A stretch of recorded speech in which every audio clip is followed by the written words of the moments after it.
Alors bonjour et bienvenue au cours 39, Marie de Charlevoix. Aujourd'hui, nous verrons la notation décimale et tu apprendras à lire et à écrire un nombre décimal. Toutefois, j'ai un défi à te faire relever. Évidemment, mon défi n'est pas de rentrer dans la gueule d'un crocodile. Bien sûr que non, c'est un plus petit défi. J'aimerais vraiment que tu essaies de lire les nombres que j'ai mis ici en vert. Alors, tu peux les lire dans ta tête ou à voix haute. Comment tu ferais la lecture de ce nombre-ci? Quelle serait la lecture de ce nombre-ci? Maintenant, peux-tu écrire les deux nombres que je vais te donner? Alors, va chercher un petit bout de papier, un pause, et essaie d'écrire 14 et 8 centièmes. 14 et 8 centièmes. Et maintenant, essaie d'écrire 24 dixièmes. 24 dixièmes. Évidemment, là, je ne veux pas que tu me les écrives sous forme fractionnaire, là. Bien sûr que non. Je veux que tu me l'écrives sous forme d'un nombre décimal, c'est-à-dire que dans ton nombre, il y aura une virgule. À la fin de ce cours-ci, je te donnerai les réponses. Et là, tu pourras comparer tes réponses avec les miennes. C'est parti! Alors, voyez-vous, on commence notre nouvelle playlist sur les nombres décimaux et aujourd'hui, notre premier cours, le cours 39, la notation décimale. Lire et écrire un nombre décimal. Et pour vrai, là, le début, là, c'est tellement important, c'est la base. Et c'est un cours précieux pour tout ce qui s'en vient par la suite. Alors là, ce que nous allons additionner, soustraire, diviser, et que je vais te dire 12 et 14 centièmes, il faut que ça ait un sens dans ta tête. Il faut que tu le vois, ce nombre-là, dans ta tête. Alors, c'est ce que je vais te montrer. Alors, la notation décimale comprend une partie entière et une partie décimale ou encore une partie fractionnaire. Et les deux parties sont séparées par une virgule. Et là, regarde bien. Ici, c'est ta partie entière, les unités, les dizaines, les centaines. Et à droite de la virgule, c'est la partie décimale ou fractionnaire. Et nous avons les dixièmes, les centièmes, les millièmes, les dix millièmes et les cent millièmes. Alors regarde, je t'ai fait un exemple. Dans le nombre suivant, alors 345 et 78 millièmes, quel chiffre occupe la position des unités ici? Alors, j'ai ma virgule qui est ici. Alors, la position des unités, c'est tout de suite à gauche de la virgule. Alors, il s'agit du chiffre 5 qui occupe la position des unités. Quel chiffre occupe la position des centièmes? Allons voir. Les centièmes, regarde, ce n'est pas le premier, c'est le deuxième chiffre après la virgule. Alors, ce n'est pas le premier c'est des dixièmes. Alors, effectivement, c'est le 7. Alors, 7 occupe la position des centièmes. Quel chiffre occupe la position des dizaines? Et là, fais attention, hein? Nous avons des dixièmes et nous avons des dizaines. C'est pas la même chose.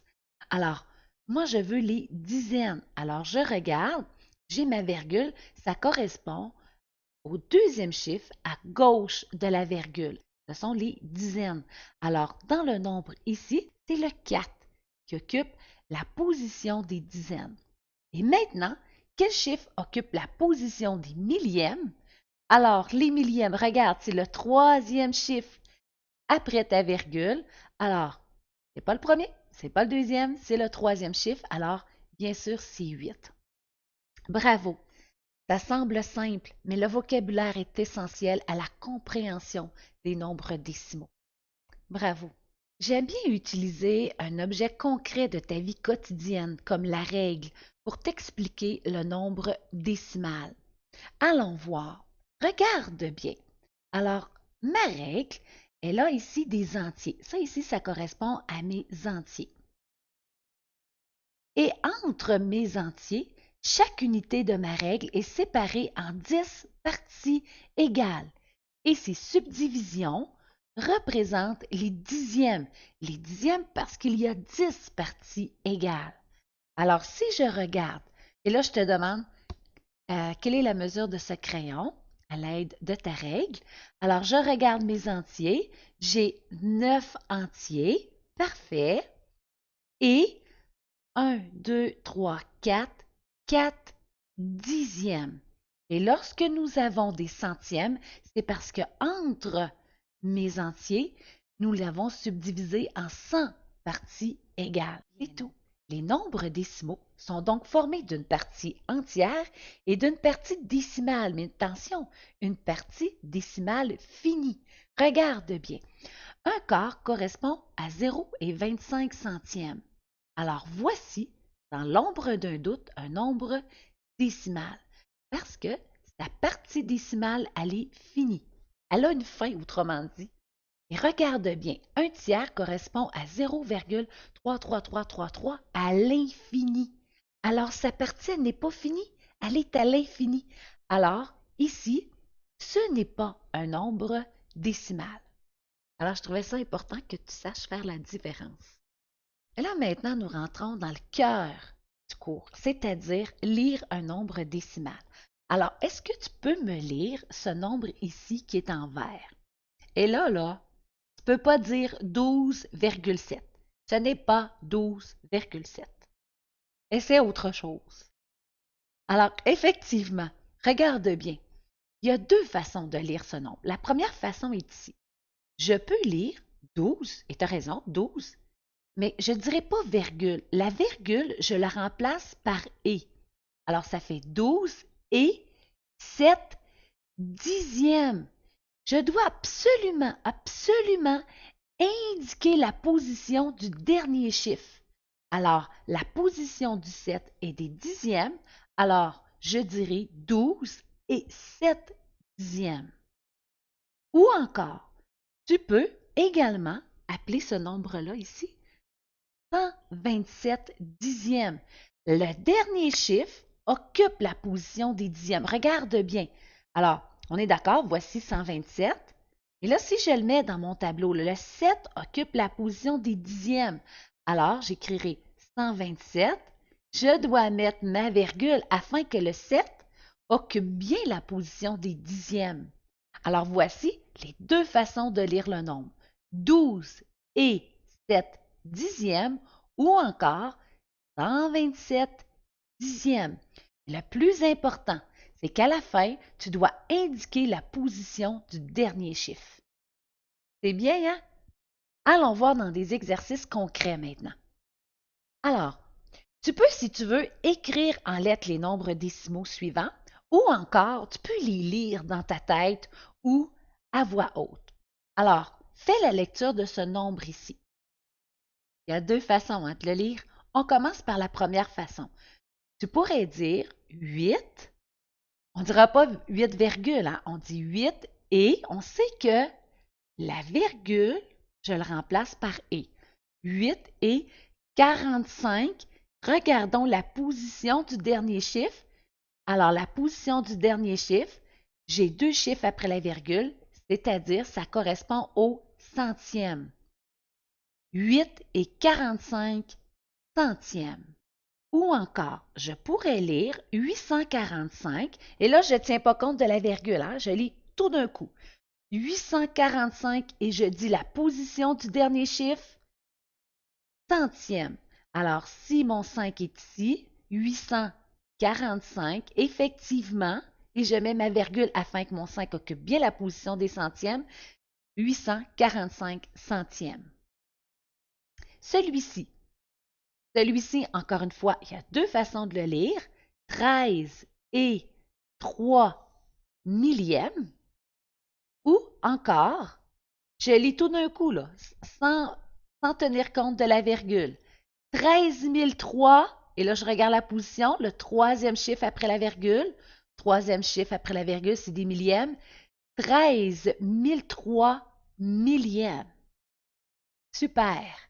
Le prochain, on ne lit pas 0 et 2 dixièmes. Par convention mathématique, nous ne dirons pas le 0 et c'est pas grave parce que quand tu me dis 2 dixièmes, tu m'indiques la position du 2. Alors, effectivement, afin que le 2 soit à la position des dixièmes, je dois absolument avoir une virgule. Ça veut dire j'ai 0 unité et 2 dixièmes. Maintenant, je vais te demander d'écrire en chiffres les énoncés suivants. Alors là, c'est correct d'être capable de le lire, mais est-ce que tu es capable de l'écrire? Moi, là, si je te dis 12 et 24 millièmes, c'est 12 et, c'est ma virgule, le et, 24 millièmes.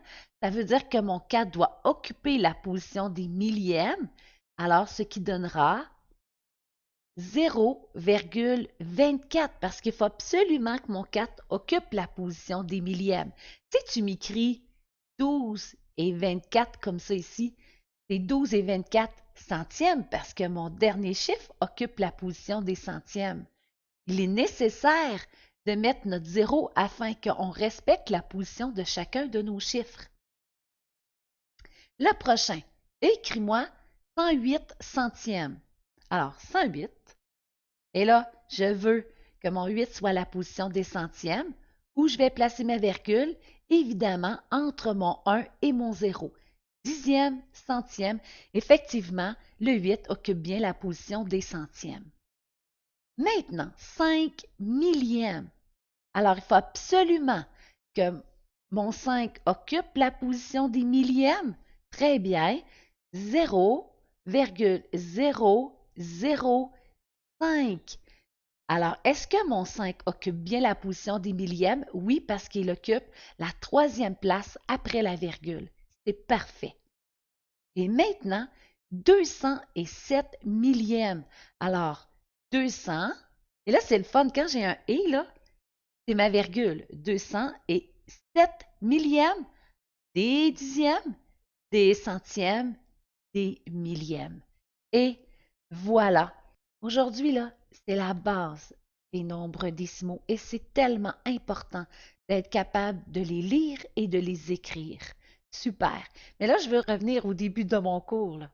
Alors là, maintenant, là, tu as suivi mon cours. Essaie de lire celui-ci. Alors, je suis certaine que tu vas me dire, Madame Marie, très simple, c'est 34 et 7 dixièmes ou encore 347 dixièmes. Celui-là ici, 12 et 2 millièmes ou encore 12 002 millièmes. Et maintenant, je t'avais demandé d'écrire 14 et 8 centièmes, 14 et 8 centièmes. Et mon 8 occupe bien la position des centièmes. Et je t'avais demandé également 24 dixièmes. Alors 24, et ma virgule, je vais venir la placer entre le 2 et le 4 afin que le 4 occupe bien la position des dixièmes. Super! Et j'espère que tu as bien compris pour vrai, là. Alors, le prochain cours, on continue sur les nombres décimaux, le cours 40. Alors, les nombres décimaux, être capable de les ordonner et de les comparer. Hey, bye bye, à la prochaine et je te souhaite réellement une très belle fin de journée. Salut!